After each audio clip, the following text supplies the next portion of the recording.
한국에 계신 복된 시청자 여러분 안녕하십니까? 회개와 거룩함 사역회 한국재단에서 메시지를 전하는 저는 박소연 시니어 목사입니다. 이 귀한 메시지를 전할 수 있게 허락해 주신 주님께 감사와 영광을 올려드립니다. 듣고 계신 모든 분들에게 이 메시지가 회개와 거룩함의 길로 접어드는 귀한 시간이 되시기를 기도드리겠습니다. 오늘 전해드릴 데이비드 워어 선지자님 설교 말씀의 제목은 날과 시는 알 수 없느니라입니다. 말씀 시작하도록 하겠습니다. 날과 시는 아무도 알 수 없느니라. 아무도 그 날과 시는 모른다는 것입니다. 여기에 깊은 계시가 있습니다.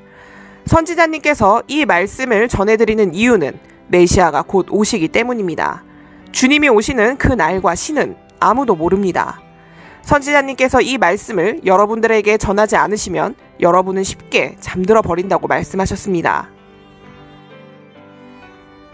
주님의 재림에 있어서 날과 시는 아무도 모릅니다. 마태복음 24장 36절에서 42절까지를 보겠습니다. 36절입니다. 그러나 그 날과 그 때는 아무도 모르나니 하늘의 천사들도 아들도 모르고 오직 아버지만 아시느니라. 심지어 하나님의 아들이신 메시아도 그가 재림하는 날과 시를 모른다고 합니다. 오늘 이 구절에 숨겨져 있는 모든 예언을 다 말씀드리겠습니다. 오늘 이 메시지를 다 듣고 돌아가시면 여러분은 분명히 달라질 것입니다. 평상시에 여러분이 아닐 것입니다. 37절입니다. 노아의 때와 같이 인자의 임함도 그러하리라. 38절. 홍수 전에 노아가 방주에 들어가던 날까지 사람들이 먹고 마시고 장가들고 씻가고 있으면서 자, 그 날과 시는 아무도 모른다고 했습니다. 심지어 천사와 교회로 오시는 메시아 자신도 말입니다. 메시아가 오시는 것은 노아의 때와 같다고 하십니다. 사람들이 먹고 마시고 하면 하나님의 목소리에 민감할 수 없게 됩니다. 노아의 때처럼 먹고 마시고 결혼합니다. 결혼은 좋은 것입니다. 하나님께서 만드셨습니다. 하지만 착각하지 마시기 바랍니다. 지금은 결혼이 주님께 가는데 오히려 산이 되었습니다. 파멸의 원인이 되었습니다. 우상이 되었습니다. 성령님이 오시는데 산이 되어서 막고 있습니다. 그런 결혼이 노아의 때에 있었습니다. 39절입니다. 홍수가 나서 그들을 다 멸하기까지 깨닫지 못하였으니 인자의 임함도 이와 같으리라. 여기 이렇게 기록되어 있다는 것은 반드시 성취될 것이라는 것입니다. 홍수가 나서 그들을 다 멸하기까지입니다. 마태복음 24장 40절입니다. 그때 두 사람이 밭에 있음에 한 사람은 데려가고 한 사람은 버려둠을 당할 것이요. 41절. 두 여자가 맷돌질을 하고 있음에 한 사람은 데려가고 한 사람은 버려둠을 당할 것이니라. 이 말은 천국은 가족과 함께 가지 못한다는 말입니다.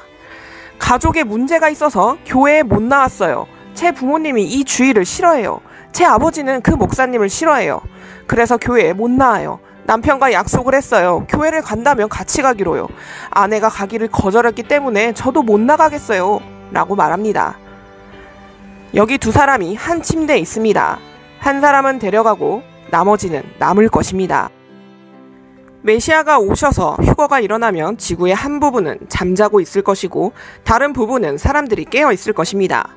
여기에 먼저 일어나고 조금 있다 저쪽에 일어나는 것이 아니라 동시에 팍 하고 일어나는 것입니다. 결혼에서도 마찬가지입니다. 두 사람이 한 침대에 있습니다. 결혼한 커플입니다.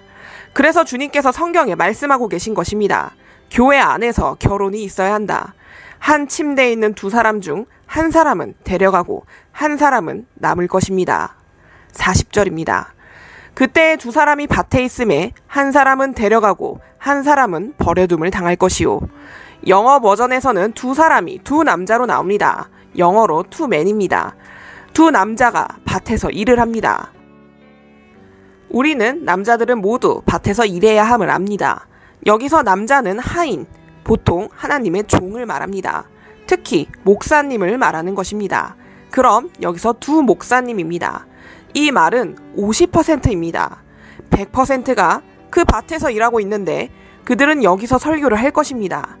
그런데 그 같은 밭에서 밥만 취하시는 것입니다.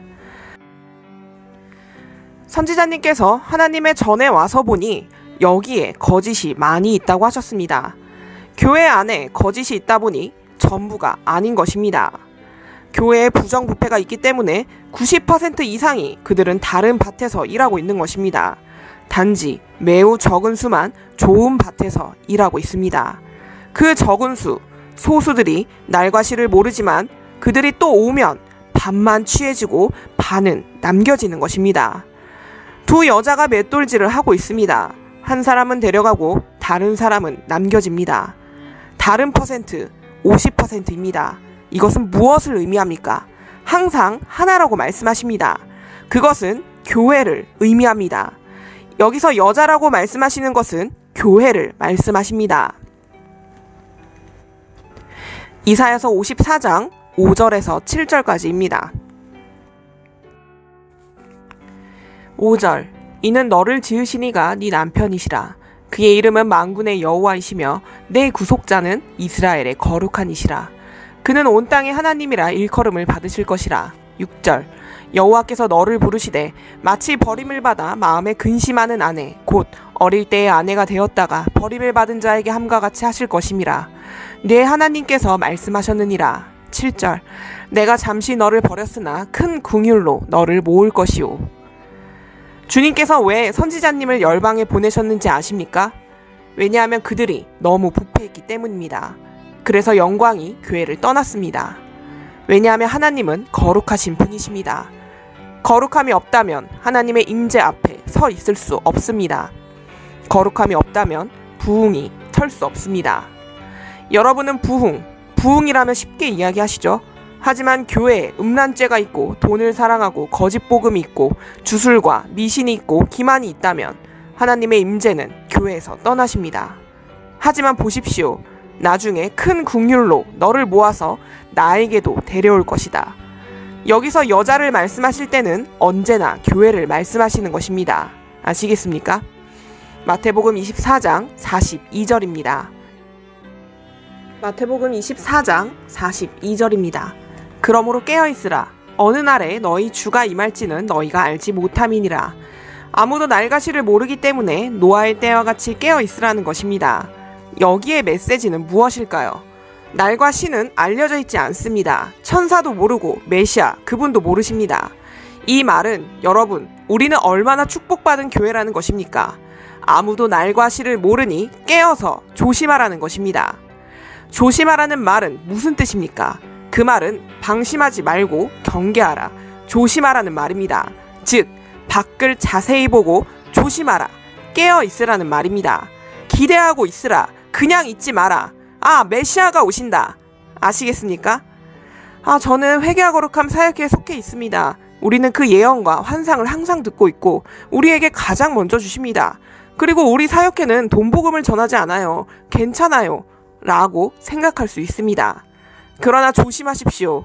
날과 시는 아무도 모르기 때문에 깨어서 조심하십시오. 경계를 하고 있으십시오. 계속 깨어 있으십시오. 학수고대하고 있으십시오. 깨어서 순종하고 있으십시오. 주님께서 여러분에게 믿음을 주시고 주님은 예수님을 믿음의 상징으로 또 믿음의 본보기로 또 교회가 따라가야 할 믿음의 이미지를 제시하셨습니다. 주님의 권세를 가진 메시아, 그 권위를 가진 메시아, 그 통치권을 가진 메시아, 영광을 가진 메시아이시지만 그분도 날과 시를 모릅니다. 너무 겸손하십니다. 왜 그런 줄 아십니까? 그 말은 자신도 메시아이시지만 그분도 믿음으로 나아간다는 말입니다. 그분도 믿음으로 기다린다는 말입니다. 그리고 아버지께서 약속을 하셨기 때문에 반드시 이루어질 것입니다. 반드시 오셔서 그분의 교회를 천국으로 구속하실 것입니다. 휴거된 교회를 영생으로 인도하시고 교회를 취하셔서 그 영광으로 인도하십니다. 이것이 주님께서 믿음에 대해서 우리에게 가르쳐 주시는 것입니다. 보지도 알지도 못한 채 마치 메시아가 모르시는 것처럼 우리도 믿음만 껴안고 주의 깊게 조심스럽게 그리고 기대하면서 계속 깨어 있어야 합니다. 노아의 때를 통해 주님께서 무엇을 말씀하시는 것일까요? 창세기 7장 11절에서 16절까지입니다. 노아가 600세 되던 해 둘째 달 곧 그 달 11의 날이라. 그날에 큰 기쁨의 샘들이 터지며 하늘의 창문들이 열려 12절 40주야를 비가 땅에 쏟아졌더라. 이 구절을 보시면 아무도 날과 시를 모른다고 말씀하셨을 때 무엇이 숨겨져 있는지 이해할 수 있을 것입니다. 노아의 때에 무엇이 주된 특징이었는지 보고 우리가 진짜 메시아가 오실 때는 주위에서 우리는 졸지 않고 깨어 있을 수 있을 것입니다. 자, 그날의 지구 아래 샘들이 터졌습니다. 오래전에 이미 노아를 통해서 이 일이 일어날 것이라고 경고하셨습니다. 실제로 그 시간이 되었을 때 그렇게 하셨습니다. 무슨 말이냐면 그것은 사람들이 먹고 마시고 장가들고 시집가고 했기 때문에 죄가 지구상에 들어왔습니다. 죄가 사람들에게 들어왔습니다. 죄가 교회에 들어왔습니다. 그렇기 때문에 배반이 있습니다. 반란입니다. 어느 누구도 의로운 길을 걷는 사람이 없습니다. 오늘의 교회를 보십시오. 비슷한 배반이 있습니다. 모든 사람이 육을 위해서 살고 있습니다. 아무도 거룩해지고 싶은 사람이 없습니다. 아무도 의로운 길을 걷고 싶어하는 사람이 없습니다. 큰 배반이 있습니다. 이것이 지금 교회를 태우고 있는 것입니다. 목사들은 거짓을 설교하고 있습니다. 목사들이 죄를 책망하지 못하고 있습니다. 이것이 배반이고 반역입니다. 그렇기 때문에 샘들이 터진 것입니다. 그것은 지진에 의한 원인이었습니다. 땅 아래의 바위가 흔들리니 물이 터져 나온 것입니다. 그리고 하늘도 열렸습니다. 들어보십시오. 그렇다면 왜 지진이 일어난 걸까요? 예레미야서 10장 10절입니다. 이 10절을 보고 다시 돌아오겠습니다. 오직 여호와는 참 하나님이시오 살아계신 하나님이시오 영원한 왕이시라. 그 진노하심에 땅이 진동하며 그 분노하심을 이방이 능히 당하지 못하느니라. 이제 노아의 때를 이해하시겠습니까? 죄가 있었고 반역이 있었습니다. 이사야 13장 13절입니다. 그러므로 나 만군의 여호와가 분하여 맹렬히 노하는 날에 하늘을 진동시키며 땅을 흔들어 그 자리에서 떠나게 하리니. 그래서 지진을 이용하여 샘물을 터지게 한 것입니다. 반역 때문입니다. 자, 다시 돌아와서 창세기 12절입니다. 40주야를 비가 땅에 쏟아졌더라. 이것은 무슨 뜻입니까? 스페인어로 40이라는 숫자는 시험기간, 준비기간이란 뜻입니다. 진짜 의미는 증명할 시간, 증명하는 것입니다. 다른 말로 하면 교회를 정화할 시간이라는 뜻입니다. 노아의 때에 홍수로 다 씻어버렸습니다. 주님은 죄로부터 지구를 정화시킨 것입니다. 이사야가 주님의 재림을 보았을 때 이사야서 26장 19절에서 21절입니다. 주의 죽은 자들은 살아나고 그들의 시체들은 일어나리이다. 티끌에 누운 자들아 너희는 깨어 노래하라. 주의 이슬은 빛난 이슬이니 땅이 죽은 자들을 내놓으리로다. 내 백성아 갈지어다. 네 밀실에 들어가서 네 문을 닫고 분노가 지나가기까지 잠깐 숨을지어다. 보라, 여호와께서 그의 처소에서 나오사 땅의 거민의 죄악을 벌하실 것이라. 땅이 그 위에 잦았던 피를 드러내고 그 살해당한 자를 다시는 덮지 아니하리라. 여러분, 이제 정화에 대해서 이해하시겠습니까? 노아의 때와 같이 인자의 임함도 이와 같으리라. 40은 시험, 40은 증명, 40은 정화입니다. 잘 들어보십시오. 정화시키는 것은 두 가지의 단계가 있습니다. 첫 번째의 정화는 스가랴서에서 나온 13장 7절에서 9절까지의 말씀입니다. 만군의 여호와가 말하노라. 카라, 깨어서 내 목자, 내 짝된 자를 치라. 목자를 치면 양이 흩어지려니와 작은 자들 위에는 내가 내 손을 들이우리라. 여호와가 말하노라. 이 온 땅의 3분의 2는 멸망하고 3분의 1은 거기 남으리니 내가 그 3분의 1을 불 가운데에 던져 은같이 연단하며 금같이 시험할 것이라. 그들이 내 이름을 부르리니 내가 들을 것이며 나는 말하기를 이는 내 백성이라 할 것이요 그들은 말하기를 여호와는 내 하나님이시라 하리. 자, 온 땅에서 3분의 2는 멸망하고 3분의 1은 거기 남으리니 그 3분의 1을 불에 통과시켜 정화하리라. 자, 남은 자 중에 남은 자입니다. 적은 수일지라도 불에 통과시키고 그런 후에 은같이 연단하여 금같이 시험할 것이라. 이것이 첫 번째 시험입니다. 첫 번째 정화입니다.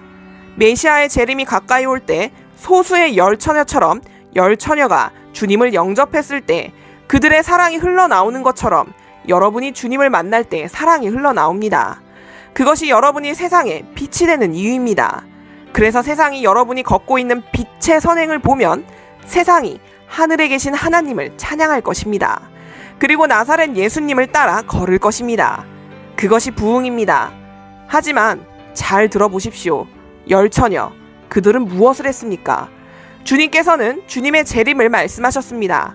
하나님의 왕국은 그들이 등불을 들고 메시아를 기다리기 위해 나간 열처녀와 같다고 하셨습니다. 그들은 메시아를 기다리기 위해 나갔습니다. 그 나간 것은 구별을 의미합니다. 메시아를 기다리기 위해 그들은 나갔습니다. 하지만 보십시오. 교회 전체에서 오직 10명뿐입니다. 그것은 남은 자들이고 주님이 정결케 한 자들입니다. 남은 자를 정결케 하셨습니다. 정결케 한 자는 10명입니다. 그리고 그 중에 정결케 한 자는 오직 5명입니다. 5명만 남았습니다. 이들은 이미 남은 자들이었습니다. 그러나 주님이 정결케 하셨을 때 남은 자의 반만 들어가는 것입니다. 지혜로운 5명만입니다. 날과 신은 모릅니다. 선지자님께서 밖에 나가보니 우리들 중에 몇몇은 자고 있는 것을 보았기 때문이라고 하셨습니다. 어떻게 이렇게 늦게까지 잘 수 있습니까? 메시아의 오심을 기다리고 준비하고 있는 이 사역회에 있는 여러분들에게 더욱더 비극적인 일이 될 것입니다. 자고 있다면 실패할 것입니다. 선지자님을 통해 천국의 진행 상황을 다 들은 당신입니다. 혼인잔치의 준비가 끝남을 알려주는 천국의 혼인반지와 죽은 자들의 휴거, 자정까지 1분 남은 천국 시계까지 푸른색 펜으로 쓴 나는 간다, 나는 간다, 나는 간다라고 쓰신 주님의 말씀들. 그래서 계속 교회를 준비시켜 주셨습니다. 그런데 어떻게 실패를 합니까? 당신이 실패한다면 차에서 술을 마시는 사람이 와서 당신에게 이렇게 이야기할 것입니다. 와, 당신이 남았네요. 나야 술집에서 여자들과 놀고 마신 사람이라 당연하지만 당신은 거룩한 교회에서 거룩한 찬양을 하던 사람이 아닌가요? 근데 어떻게 나처럼 남았습니까? 아, 당신도 남았네요.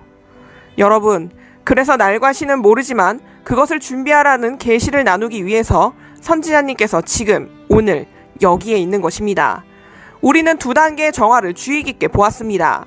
노아 시대에 심판이 왔을 때 40일 밤낮 동안 비가 와서 홍수가 났습니다. 40일이 성경에서 무슨 의미인지도 보았습니다. 40은 성경에서 시험할 시간을 나타냈습니다. 증명할 시간, 정화의 시간 말입니다. 주님께서 지구를 정화하신 것입니다. 들어보십시오.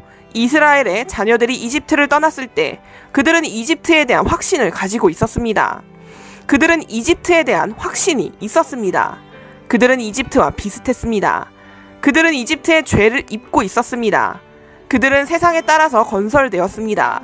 그들은 이집트에 따라 마음을 먹었습니다. 주님께서 말씀하시길 메시아의 오심은 노아의 때와 같으니라.